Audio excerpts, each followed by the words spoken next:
Welcome back, guys, to another episode of What the X. This is What the X, episode 79, I want to say. Yep, episode 79. We're almost to episode 80, guys. Please like and subscribe if you haven't already. It really helps the channel grow, and hopefully I can see 300 subscribers before I get taken out with all these crazy stories that I'm bringing to you guys.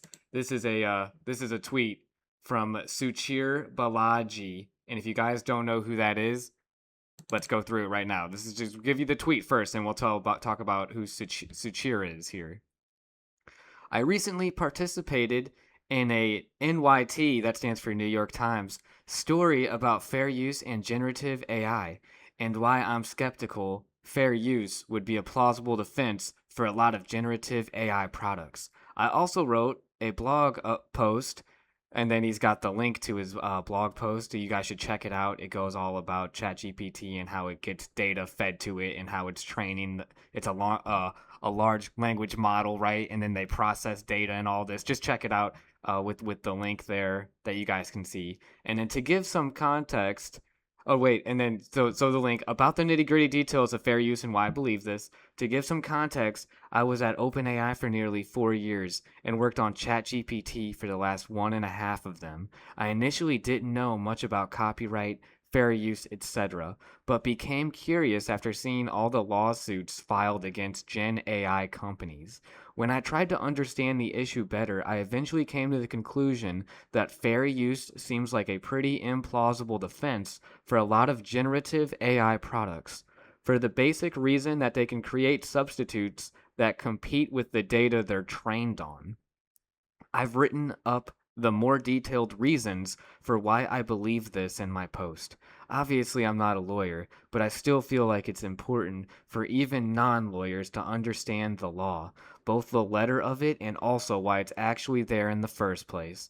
That being said, I don't want this to read as a critique of ChatGPT or OpenAI per se, because fair use and generative AI is a much broader issue than any one product or company. I highly encourage ML researchers to learn more about copyright. It's a really important topic, and precedent that's often cited, like Google Books, isn't actually as supportive as it might seem. Feel free to get in touch if you'd like to chat about fair use, ML, or copyright. I think it's a very interesting intersection. My email's on my personal website. Yeah, so guys, Suchir, of course, as he just mentioned here, he was a former ChatGPT employee.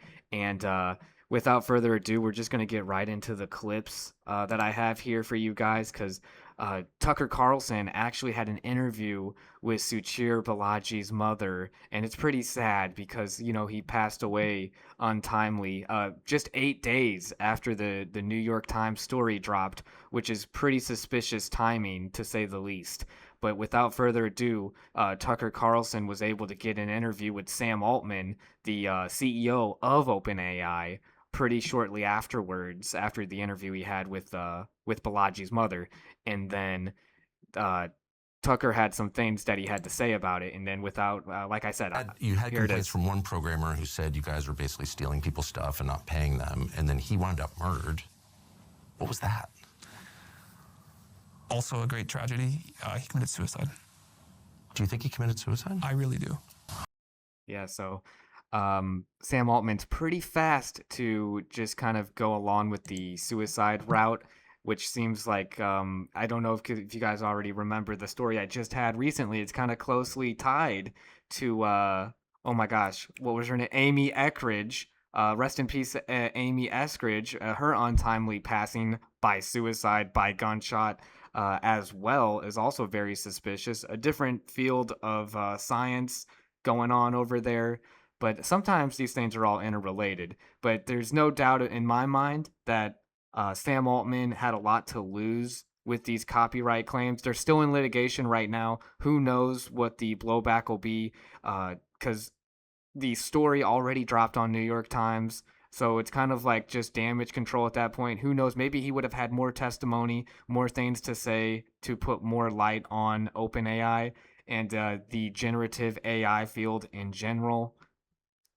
But very, very suspicious there with Sam Altman's response, just so quick to say that it was suicide when Tucker Carlson's kind of pushing back just a little bit here. And then this is Sam kind of going further into defending his point here. Right This here. was like a friend of mine. This is like a guy that, and not a close friend, but this is someone that worked at OpenAI for a very long time. I was really shaken by this tragedy. I spent a lot of time trying to, read everything I could, as I'm sure you and others did too, about what happened. It looks like a suicide to me. Why does it look like a suicide? It was a gun he had purchased. It was this is like gruesome to talk about, but I read the whole medical record. Does it not look like one to you? God, the way he ends it too with Tucker Carlson, does it not look like one to you? And it's like he's so quick to bring up like the easy things that you can find to try to like make it seem like he indeed did commit suicide. Like, oh yeah, he did purchase this gun just right after. And it's like, remember the Amy Eskridge story, guys, that I was talking about when she had a car and like her boyfriend hired an Uber, and literally the Lexus that's been stalking these people for weeks pulls up on Uber, the same license plate and everything. It's like, you think these people don't have the resources to forge like a gun purchase? Come on now. And then how quick he was on it, and then he's just like, what do you not think? Kind of like throwing it back at Tucker to seem crazy, because just say, hey, conspiracy theorist, and try to get all the allegations off your back. But we're seeing through it, Sam. We're seeing through it. And then Tucker, he's got some more counters to Sam's defense there. But let's go ahead with another clip here. He was definitely murdered, I think. There were signs of a struggle, of course. The surveillance camera, the wires had been cut. He had just ordered takeout food, come back from a vacation with his friends on Catalina Island. No indication at all that he was suicidal. No note and no behavior. He had just spoken to a family member on the phone. And then he's found dead with blood in multiple rooms. So that's impossible. Seems really obvious he was murdered. Have you talked to the authorities about it? I have not talked to the authorities about it. Mm-hmm. See, that's a good point that Tucker was making. Like, there's blood in 2 different rooms. He just got back from vacation. The one thing about getting back from vacation, maybe, I mean, if he was committing suicide, that would add up, right? Like, you take a last trip with the boys, I guess, if you're gonna go out. That's be the only thing I could see being like plausible. But like ordering takeout before killing you, I mean, that sounds kind of crazy too. So there is some things that make the situation, not only with the timing of when it happened, just right after the story broke, but just the DoorDash and the blood in the 2 rooms and the signs of a struggle seem to point towards something more than the verdict that it was a suicide. And then Sam comes in not looking any better with this next response, which is going to be playing right now. You at all. I'm just saying his mother says that. I don't think a fair read of the evidence suggests suicide at all.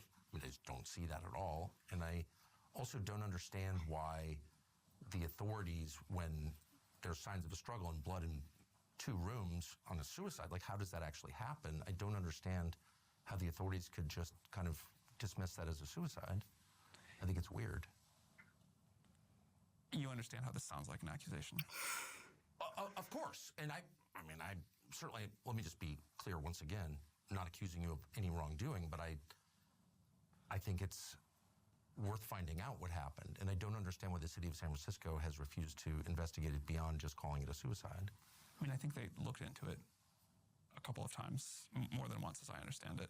I saw and I will totally say, when I first heard about this, it sounded very suspicious. Yes. So that was the last of the clips that I wanted to show you guys. You can watch the whole video yourselves there. But I gotta respect Tucker Carlson as much as he seems kind of like a puppet sometimes on certain issues. I do think that it does take a lot of balls to go out there and literally talk about someone that like a whistleblower getting killed from the company, and you're talking to the CEO about it, and he's talking about that sounds accusatory. So hats off to him for being in the same room and even addressing or bringing up these things and giving that pushback. Because I know a lot of interviewers who would probably in the same room give a lot more softball questions. So as much as I maybe don't fall in line with Tucker Carlson's persona and all the things that he does have as talking points, I do gotta respect at least his journalistic presence. He does have a professionalism about him that I do respect, even when he's in the room with someone who seems like a cold-blooded killer, like Sam Altman. Sam Altman, just like Mr. Beast, they have there's if you look in their eyes, I don't think there's anything behind them. These are soulless shells of people. Maybe these are the lizard people that everyone's talking about.